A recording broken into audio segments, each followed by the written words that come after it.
नमस्कार, मी सुवर्ण आजच्या नवीन व्हिडिओमध्ये तुमच्या सगळ्यांचं मनापासून स्वागत करते।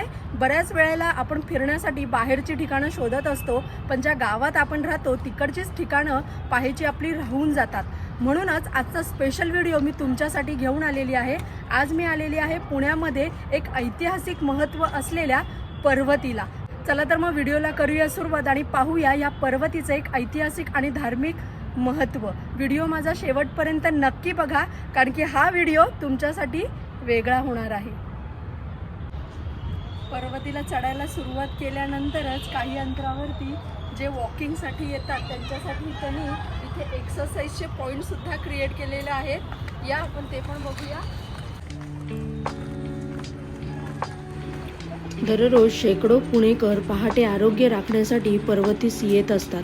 येथील हवा अतिशय शुद्ध असल्याने अनेक विकार बरे होण्याची क्षमता या टेकडीच्या आसमंतात आहे, असा अनेकांचा अनुभव आहे।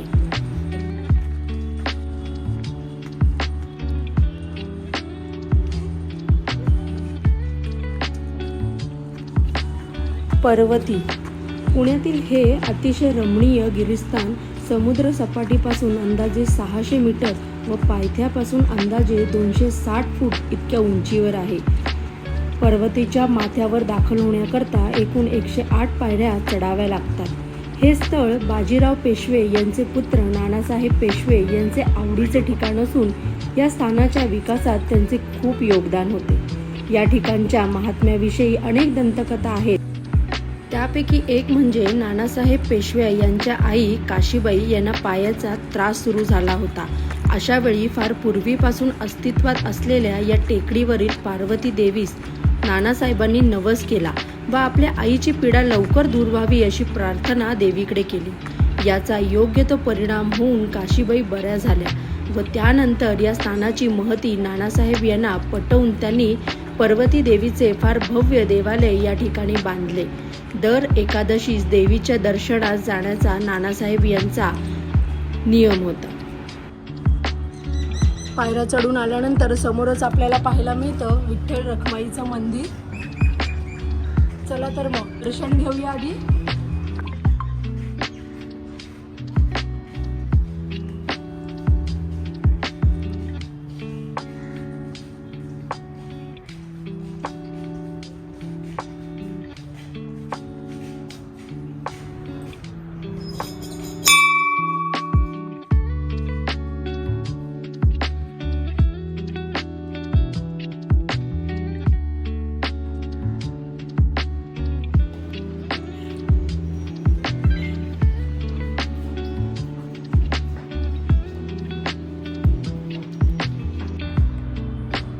दर्शन घेतल्यानंतर उजव्या हातालाच आपल्याकडे आहे श्री शंकर पार्वती भवानी मातेचं मंदिर। चला तर मग मंदिराच्या दिशेने आता आपण जात आहोत।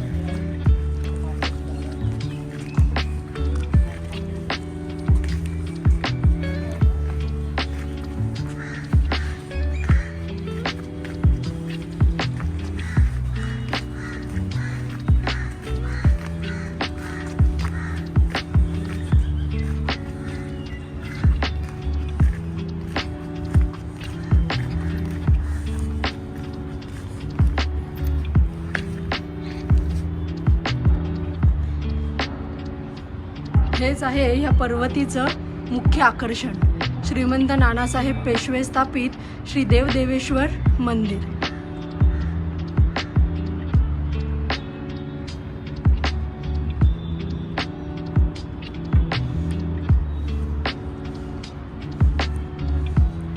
मंदिराच्या प्रवेशद्वाराच्या अगदी अपोजिट जर तुम्ही पाहिलं तर पुण्यासह पाहता येईल।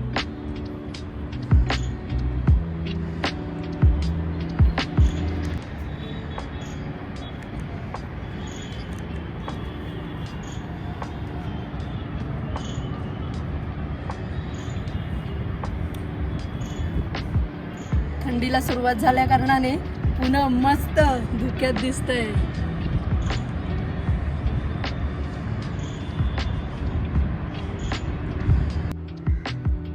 मंदिरात प्रवेश करण्याच्या आधी अशा प्रकारच्या तुम्हाला 2 शिल्पकला सुद्धा वेगळ्या पाहायला मिळतात।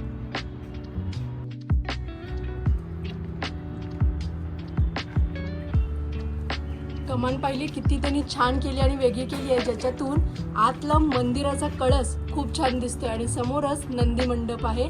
चला तर मग दर्शन घेऊया आधी आपण.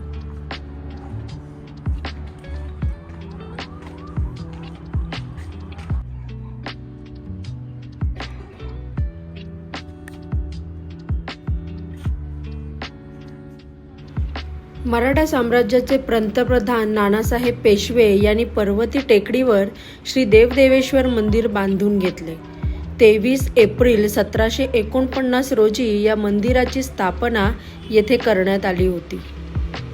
मुख्य मंदिर आधुनिक हिंदू शैलीत बांधलेले आहे. त्याचा कळस उंच व निमुळता असून त्यावर सोन्याचा मुलामा दिलेला आहे.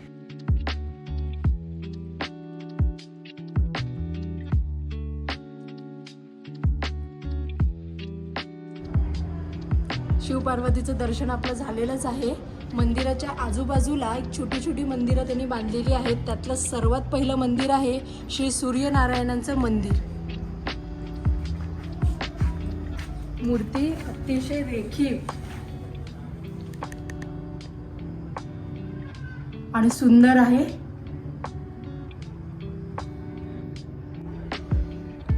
थोडं पुढे गेल्यानंतर आपल्याला दुसरं मंदिर पाहायला मिळतं, गणपती बाप्पाचं.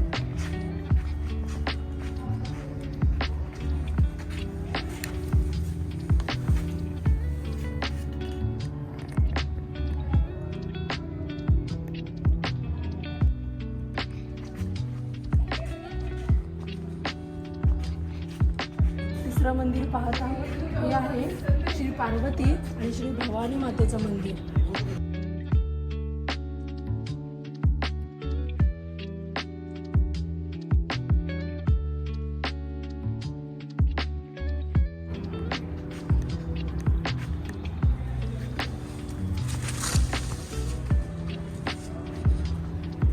चौथं मंदिर आहे श्री जनार्दन विष्णू मंदिर.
आत्ता तुम्ही जे पाहत आहात ते श्रीमंत नानासाहेब पेशवे यांच्या वाड्याची मागची बाजू आहे.